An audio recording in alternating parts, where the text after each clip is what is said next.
चलिए वीडियो को शुरू करते हैं आज के बाजार के साथ में। तो आज का बाजार लगभग गैप अप ओपनिंग से ही ओपन होता है। काफ़ी अच्छे ओपनिंग है, उसके बाद कंटिन्यूअसली ऊपर जाने की कोशिश करता है, बट एक पॉइंट 17,600 के आसपास के लेवल से अच्छा खासा बिकवाली इसमें देखने को मिला है। बट अच्छी बात यह है कि कल से बाजार थोड़ा सा अच्छा परफॉर्म किया है, ज़्यादा नहीं। 0.14% में 25 पॉइंट के ऊपर जाके बा, बाजार क्लोज होता है। तो आज कुछ कुछ कंपनीज का रिजल्ट भी आया है और कुछ कुछ कंपनीज में अच्छा खासा गिरावट भी दिख गया है। तो उसके ऊपर थोड़ा बात कर लेते हैं। उसमें कैसे इन्वेस्टमेंट करने का स्ट्रैटेजी होना चाहिए उसके ऊपर भी बात कर लेंगे। तो पहली कंपनी का नाम है एस्ट्रल लिमिटेड। तो एस्ट्रल लिमिटेड में आज लगभग 5% का अच्छा खासा फॉल देखने को मिला है। तो स्टार्टिंग अपने मीन्स जो प्रीवियस क्लोजिंग था उसके ही आसपास ओपनिंग होता है और कंटिन्यूअसली इसमें बिकवाली देखने को मिला था। वैसे देखा जाए तो कुछ न्यूज़ इसका अभी तक तो नहीं देखने को मिलता है कि किसके वजह से ये गिरावट हुआ है। वैसे मैं बात करूँ तो पाइपिंग सेक्टर के मार्केट का लीडर है। मैं water pipes and solution PVC CPVC segment में अच्छा खासा ये मार्केट शेयर भी रखता है। अगर मैं बात करूँ सबसे मीन्स फास्टेस्ट ग्रोइंग कंपनी भी ये है। प्रिंस भी है, प्रिंस बहुत छोटी कंपनी है, ये अच्छे खासा मार्केट कैप वाले कंपनी है, लगभग 40,000 करोड़ के ऊपर वाला मार्केट कैप इसका है। मैं अगर इसका टेक्निकल पैटर्न के हिसाब से बात करूँ तो ये अपने 2,000 रुपये का जो सपोर्ट है इसके आसपास आ चुका है, 2,050 वाला सपोर्ट के आसपास। तो यहाँ से आप इन्वेस्टमेंट करने का खरीदारी स्टार्ट कर सकते हैं। अगर किसी के पास स्टॉक है, फर्दर एड ऑन करना है तो 2000 के नीचे मीन्स 2050 के नीचे यहाँ से लेके 1750 के बीच में आप स्टॉक्स एक्यूमुलेट कर सकते हो, कोई दिक्कत वाली बात नहीं है। अगर मैं इसका रिटर्न के मामले में बात करूँ तो 5 साल में इन्वेस्टर का पैसा लगभग 4.5 गुना के आसपास करके दिया है। काफ़ी अच्छी बात है। कुछ दिन पहले भी अच्छा खासा ब्रेकआउट देखने को मिला था, पर वो सस्टेन नहीं हो पाया क्योंकि इन्फ्लेशन और बाकी जितना भी तनाव चल रहा है बाहर के बाजार में उसके चलते। इसके बाद कुछ लेटेस्ट कुछ कंपनीज के अर्निंग्स के ऊपर थोड़ा बात कर लेते हैं। कल वैसे ये अर्निंग आया था। फर्स्ट कंपनी का नाम है केपीआई ग्रीन एनर्जी। इसमें देख सकते हो साल दर साल जो सेल्स है वो भी बढ़ चुका है 122 से 160 करोड़ का। और मैं अगर ईयरली कंपेयर करूँ तो पिछले साल 57 करोड़ का प्रॉफिट था, अभी 160 करोड़ का हो चुका है। मीन्स दुगना से भी ज्यादा सेल्स में 178% का तेज मतलब अच्छा खासा बढ़ोतरी देखने को मिला है। अगर प्रॉफिट का बात करूँ तो प्रॉफिट में भी 72% का प्रॉफिट बढ़ते हुए देखा है। बट एक चीज आपको ध्यान रखना है कि पिछले क्वार्टर में प्रॉफिट था 22 करोड़ का, जो घट के अभी 21 करोड़ का हो चुका है। तो इसके वजह से बाजार ने उतना अच्छा रिस्पॉन्स नहीं दिया है। अच्छा खासा गैप अप तो ओपनिंग होता है, बाद में जाके यहाँ पे बिकवाली थोड़ा बहुत देखने को मिला है। 1.47% का फॉल आज इसमें देखा गया है। अगर मैं शेयर के बारे में बात करूँ तो ये एक थीमेटिक कंपनी है, थीमेटिक सेक्टर से बिलोंग करता है। अगर कुछ दिन पहले भी 2-3 महीने पहले भी इस स्टॉक में 1,000 करोड़ भी इसका वैल्यूएशन नहीं था मार्केट में, मतलब माइक्रो कैप कंपनी था, अभी थोड़ा स्मॉल कैप कैटेगरी में आ चुका है। 1,500 करोड़ का एक बहुत ही छोटे कंपनी है। स्टॉक पीट भी 23 के आसपास आ चुका है। अगर मैं प्रोमोटर के बात करूँ तो प्रोमोटर के पास 49% का प्लेज पड़ा हुआ है और डेट टू इक्विटी रेशियो भी काफ़ी ज़्यादा देखने को मिलता है। बेसिकली थीमेटिक सेक्टर, ये जो ईवी सेगमेंट है जिसमें ग्रीन एनर्जी का सेक्टर है, इस सेक्टर में हर किसी कंपनी का डेट बहुत ही ज़्यादा देखने को मिल जाता है। फिर भी आपको अगर रिस्क लेना है तो ये सब फैक्टर देख के आपको इन्वेस्ट करना चाहिए। और ज़्यादातर कोर कंपनीज की इन्वेस्टमेंट होने के बाद ही ऐसे टाइप की कंपनी में आपको इन्वेस्टमेंट करना चाहिए। तो अगर मैं बात करूँ इसके प्रॉफिट एंड लॉस के स्टेटमेंट के बारे में तो देख सकते हो पहले प्रॉफिट बिल्कुल भी नहीं था। 3 साल ही प्रॉफिट नहीं कमाया। उसके बाद 2016 में 8 करोड़, 8 करोड़, 7 करोड़, 9 करोड़, 6 करोड़। ये 2016 से 2020 की तरफ भी उतना कुछ खास प्रॉफिट देखा नहीं गया था। उसके बाद अचानक से 2021 में 15 करोड़ का, फिर 45 करोड़ का, अभी तक 67 करोड़ का प्रॉफिट हो चुका है। मीन्स लास्ट 3 साल में अच्छा खासा ग्रो किया है। अगर मैं बात करूँ कंपाउंड सेल्स के ग्रोथ के तो देख सकते हो 5 साल में 3 साल में अच्छा खासा ग्रोथ है। 10 साल इस कंपनी को अभी तक हुआ नहीं है और 5 साल का प्रॉफिट भी यहाँ पे 41% का देखने को मिल जाता है। प्रॉफिट का कंपाउंड प्रॉफिट का ग्रोथ भी मैसिव है। अगर बात करूँ 3 साल का CAGR भी आपको 175% और 1 साल में लगभग 6 गुना आपके ऊपर पैसा अभी तक तो करके दिया है। ये चीज़ आपको ध्यान में रखना है। ROE भी अच्छा खासा देखने को आपको मिल जाता है। अगर शेयर होल्डिंग पैटर्न के बारे में बात करें तो शेयर होल्डिंग पैटर्न का भी काफी इंटरेस्टिंग है। देख सकते हो कैसे प्रोमोटर अपने स्टेक को धीरे धीरे इंक्रीज करते जा रहे हैं। 52.70, 54, 54.4, 54.5, 54.6, मीन्स यहाँ पे एफ आई भी कंटिन्यूसली आते जा रहे हैं। DI अभी तक इंटरेस्टेड नहीं है और प्रोमोटर भी खरीदते जा रहे हैं और पब्लिक इसमें बिकवाली करते जा रहे हैं। तो ये काफी इंटरेस्टिंग पैटर्न है। तो कंपनी का वैसे मैं बात करूं, ये इसका टेक्निकल पैटर्न है, तो टेक्निकल पैटर्न के हिसाब से ये ऑल टाइम हाई के आसपास वैसे जा चुका है। अगर आपको इन्वेस्ट करना ही है तो आप ये लेवल मीन्स 840 के लेवल से आप इन्वेस्टमेंट स्टार्ट कर सकते हो। फिर आपको ध्यान में रखना है लगभग 650 का लेवल, 630, 640, 650 ये लेवल में आपको ध्यान रखना चाहिए। और एक चीज बोल देता हूँ, इतना कुछ मीन्स आपको रिस्क फैक्टर देख के ही इन्वेस्ट करना है। इसमें काफी मतलब ये अपर बॉटम होते बनाते जा रहा है, तो मोमेंटम तो है स्टॉक में।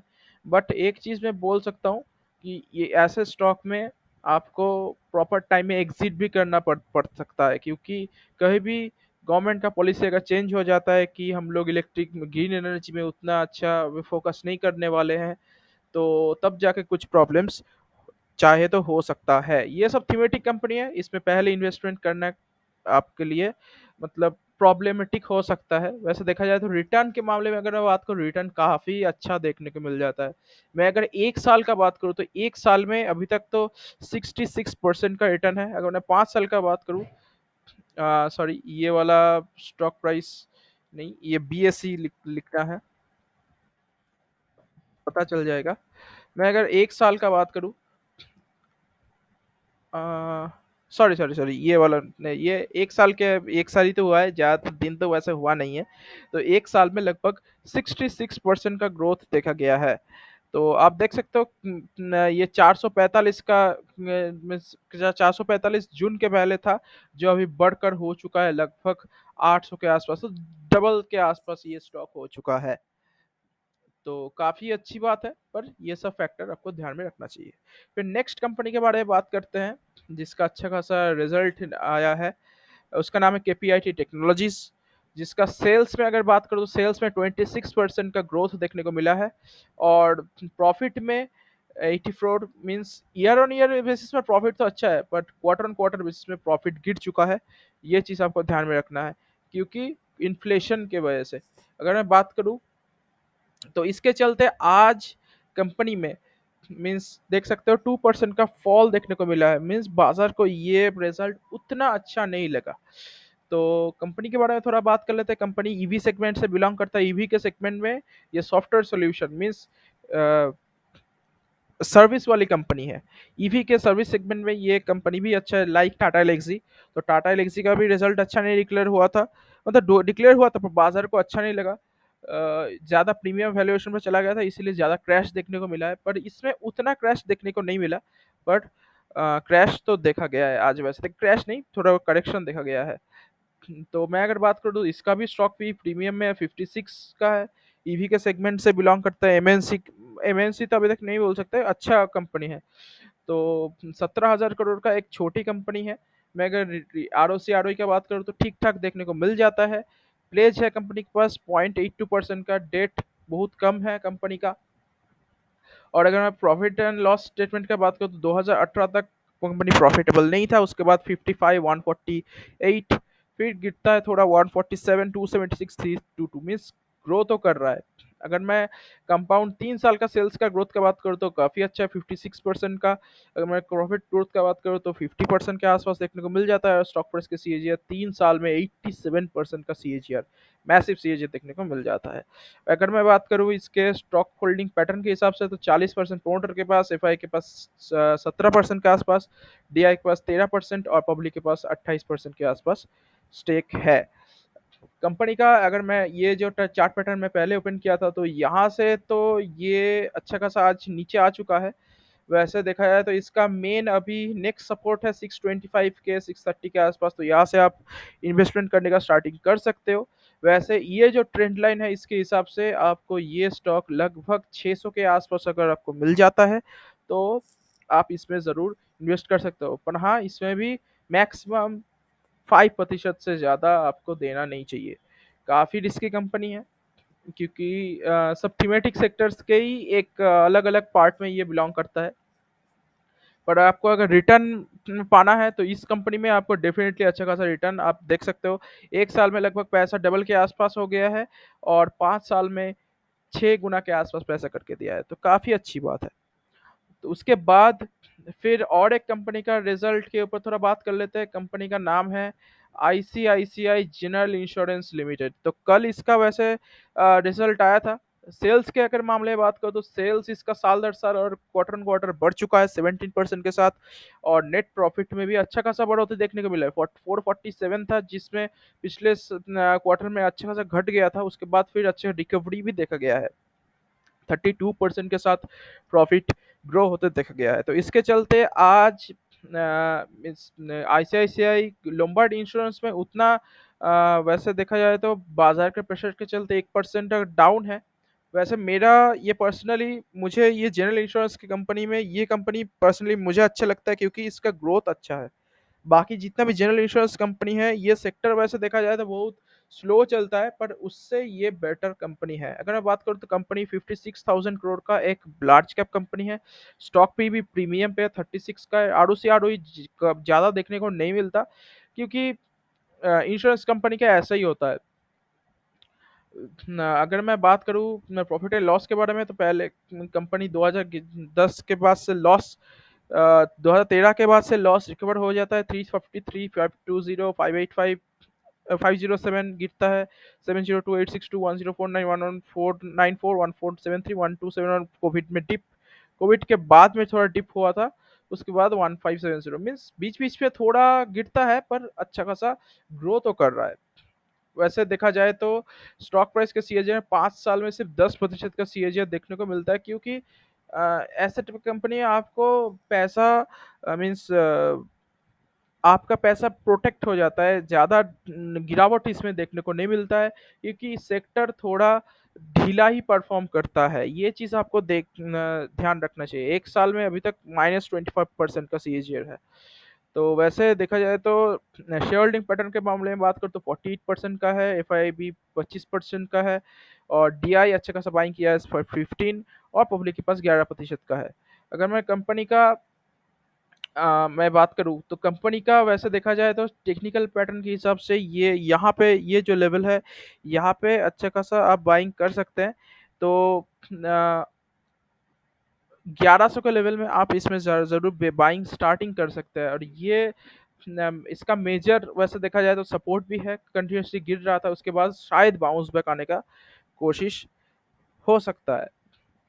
इसके बाद नेक्स्ट कंपनी के बारे में बात करते हैं जिसमें आज अच्छा खासा तेजी देखा गया था और आज आज ही इसका रिजल्ट डिक्लेयर हुआ है। कंपनी का नाम है नेस्ले, नेस्ले इंडिया। तो नेस्ले इंडिया में आप देख सकते हो साल दर साल और क्वार्टर ऑन क्वार्टर में अच्छा खासा तेजी देखा गया है सेल्स में भी, और अगर प्रॉफिट के मामले में बात करो तो प्रॉफिट भी अच्छा खासा देखा गया है। तो 668 करोड़ का प्रॉफिट है जो पिछले क्वार्टर में 515 करोड़ का था। अगर मैं नेट प्रॉफिट की बात करूँ तो 8% से प्रॉफिट साल दर साल बढ़ चुका है और सेल्स में 18% बढ़ चुका है। अगर मैं कंपनी के बारे में थोड़ा बात करूँ तो कंपनी बहुत ही अच्छा है। 1,90,000 लगभग 2 लाख करोड़ के आसपास का एक बहुत बड़ी कंपनी है। स्टॉक पी 83 के प्रीमियम में चल रहा है। R O C R O बहुत ही ज़्यादा देखने को मिल जाता है। क्यों? क्योंकि इस कंपनी का जो बेबी फूड वाला प्रोडक्ट है वो और कोई नहीं बना सकता। बहुत सारे कुछ चीज़ें हैं जो कि ये कंपनी छोड़ के और दूसरी कंपनी बना ही नहीं सकता। मतलब गवर्नमेंट भी इस कंपनी को ही परमिशन देके रखा है। डेट बहुत ही कम है, प्लेज नहीं है। तो वैसे देखा जाता है और डिविडेंड भी अच्छा खासा 1% के आसपास आपको मिल जाता है। तो वैसे ये कंपनी बिलोंग करता है एफएमसीजी का, जितना भी बड़े बड़े एफएमसीजी कंपनी है उसके अंदर से ये बिलोंग करता है। और कंपनी का मैं बात करूँ तो आपको अगर इन्वेस्ट करना ही है तो आपको अगर कैपिटल में प्रोटेक्ट करना है तो आप इसमें ज़रूर इन्वेस्ट कर सकते हैं। वैसे ये एग्रेसिव एफएमसीजी नहीं है, धीरे-धीरे आपका पैसा बढ़ता रहेगा। इसमें गिरावट भी बहुत कम देखने को मिलता है और तेज़ी भी ज़्यादा देखने को नहीं मिलता है। तो स्टॉक प्राइस के सीएजीआर के मामले में बात करूँ तो 10 साल में सेल्स का growth single digit, double digit देखने को मिल जाता है, ठीक-ठाक देखने को मिल जाता है, प्रॉफिट का ग्रोथ भी ठीक-ठाक है। 10 साल का सीएजीआर आपको 15% का देखने को मिल जाता है, 5 साल का 22% का देखने को मिल जाता है और 1 साल में अभी तक कुछ रिटर्न फिलहाल तो कमा के नहीं दिया है क्योंकि कंपनी मतलब इन्फ्लेशन से के वजह से इन कंपनी का थोड़ा बहुत प्रॉब्लम दिखाई दे रहा है। आरओई भी ठीक-ठाक देखने को मिल जाता है, 10 साल में 56%, 5 इयर्स में 67%, 3 ईयर में 93 और 1 साल में तो 113% का देखने को मिल जाता है। आरओई देखना ज़रूरी है, पर मेन हम लोगों को मुद्दा है स्टॉक प्राइस का सीएजीआर। तो स्टॉक 10 साल में 15% मीन्स हम लोगों को फिर भी मतलब एफडी का दुगना पैसा जो होता है, परसेंटेज होता है, उससे वैसा टाइप का रिटर्न आपको दे देगा ये कंपनी। तो कंपनी का अगर मैं बात करूँ स्टॉक प्राइस के ऊपर, तो स्टॉक प्राइस के हिसाब से आज तो अच्छा खासा भाग गया है, क्योंकि आज देख सकते हो 2% के ऊपर तेजी था। तो कंपनी का अगर आपको इन्वेस्ट करना ही है तो आप 18,700 का लेवल से मीन्स 19,000 के नीचे से आपको अगर ये स्टॉक मिल जाता है तो इसमें आप ज़रूर इन्वेस्ट कर सकते हैं। और ये यहाँ से लेके 16,800 तक, 16,800 से लेके 18,800 में 2,000 के बीच, ये दो रेंज के बीच में आप बहुत सारे स्टॉक्स एक्यूमुलेट कर सकते हैं। एचयूएल भी अच्छा है, ये कंपनी भी अच्छा है।